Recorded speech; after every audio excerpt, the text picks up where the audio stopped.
not anything I'd really thought about, but I do know it's something that, when we look back years from now will mean an awful lot to me and my family. Just so appreciative of all the great players we've had the privilege to coach, our coaching staff. They've been terrific. All the support from our administration and fans, and could go on and on with the thank yous. But to be up there on that list, Coach Newton, who won 4 regular season titles, 3 OVC tournament championships, and then Coach Green, both Murray State Hall of Famers.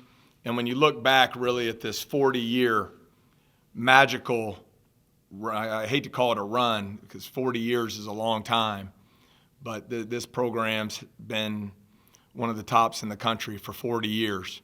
And it was Coach Newton and Coach Green who established that. And you look back, Coach Green, 1978 was the SEC Coach of the Year.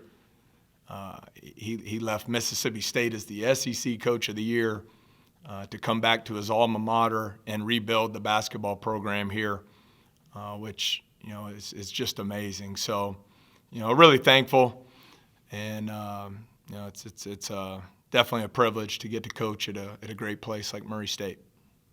Appreciate that, Matt. We'll go ahead and open up for questions, and it is a memorable night for sure, and just congratulations to you. So we'll open it up for questions then. Coach, after the EKU game, you were talking about how proud you are of the team of closing. Today, you did the same thing, outscoring SEMO in that stretch, and they still kind of kept it in that 10-point range. How much has that been a focus for you? Well, I think just overall, Adam, it's just a reflection of getting better as a team, playing more consistent stretches. I think when I look at tonight's game, the 2 runs that really stand out to me is, I think right around that 9-minute mark, I believe it was 61-51, and they were hanging around. And then we went on a great run to stretch the lead out to 20. The play that really stood out to me was we had a great defensive stop. Justice Hill threw a long pass ahead to Tevin. Might have had a layup, but he made the extra pass to the corner to Chico.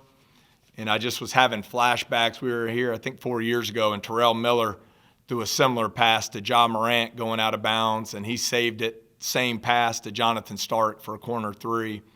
That's just a program-defining type play, how we want to play at the defensive end, and then the unselfishness offensively.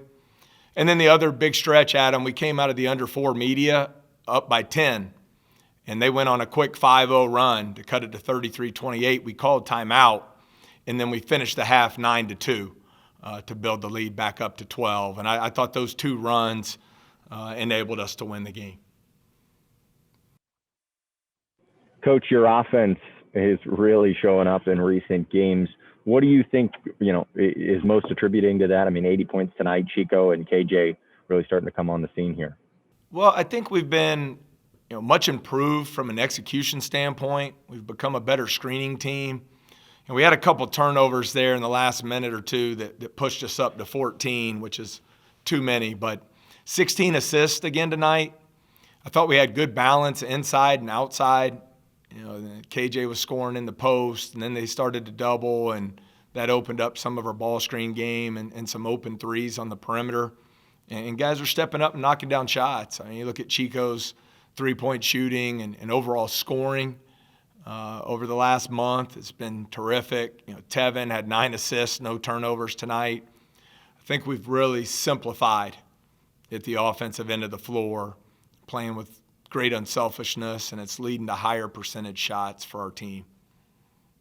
There's a lot of times now where Chico's getting the ball late in the shot clock and creating for either himself or other teammates. Has he become that guy for you guys over these past recent games? Oh, I think so. I thought he did a great job tonight with his decision making. When they switched out with some of their forwards to guard him, he didn't settle for the 3. I thought he used his quickness and strength to get into the lane and make plays. But his 3-point shooting's been fantastic. Overall, 9 and 19 tonight as a team. It's a very efficient team performance there. Coach, have you seen a mentality change from this team in the last month or so? when you look back how you started the OVC and where you guys are now, or is it just shots starting to fall? No, I think so. I mean, I think we've gotten better in all areas. That's been our focus the whole time. We made some pretty significant changes 9 games ago, and from a style of play, some personnel moves, some of those type decisions. And I think our guys continue to, credit to them. They've stayed focused on just getting better.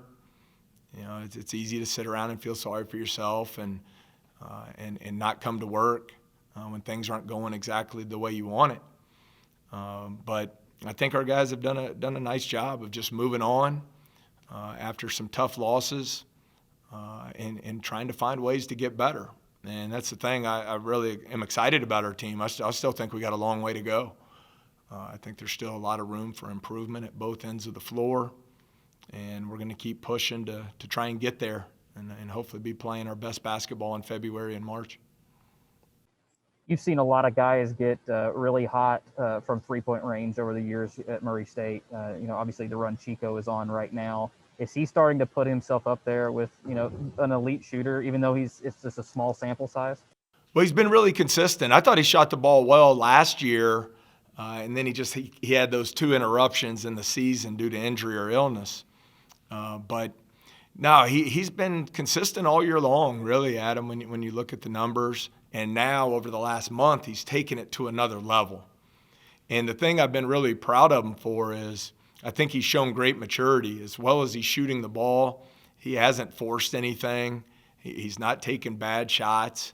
He's doing a great job moving without the ball to get himself open.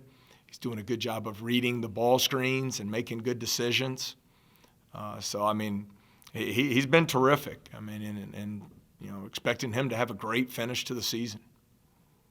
You're able to hold the 27% from beyond the arc. What was your game plan defensively?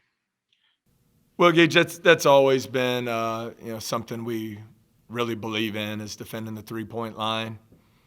About 40% of their shots are from behind the arc. And so we knew that would be an important stat to defend tonight. I was also proud of our ability to keep them off the free throw line. I thought we were, for the most part, we had a couple bad stretches, but for the most part, pretty disciplined at the defensive end. And when you look at their wins this season, they've averaged 30 free throw attempts a game. And so we knew that would be a key stat to monitor tonight. And I thought we did a good job of keeping them off the free throw line. Also defended the three. Had some breakdowns on the defensive glass in the second half that we have to clean up. But overall, to hold a team to 60 and only 8 assists, 14 turnovers were good numbers for us. Coach, not to take away from the victory, but how long do you guys celebrate this before turning around and trying to get ready for tomorrow? Yeah, a little different. Usually we had the midnight rule on Thursdays, and we turned our attention to the next opponent. We gave them 15 minutes. So they'll go right into treatment, get a good night's rest. We'll come in tomorrow. It's good for us. It's similar to OVC tournament preparation. We'll have breakfast and scouting meetings in the morning to prepare for Martin. We know they'll throw multiple looks at us on their defensive end, and they were fantastic on Monday against Austin Peay. So we'll have to be ready to go.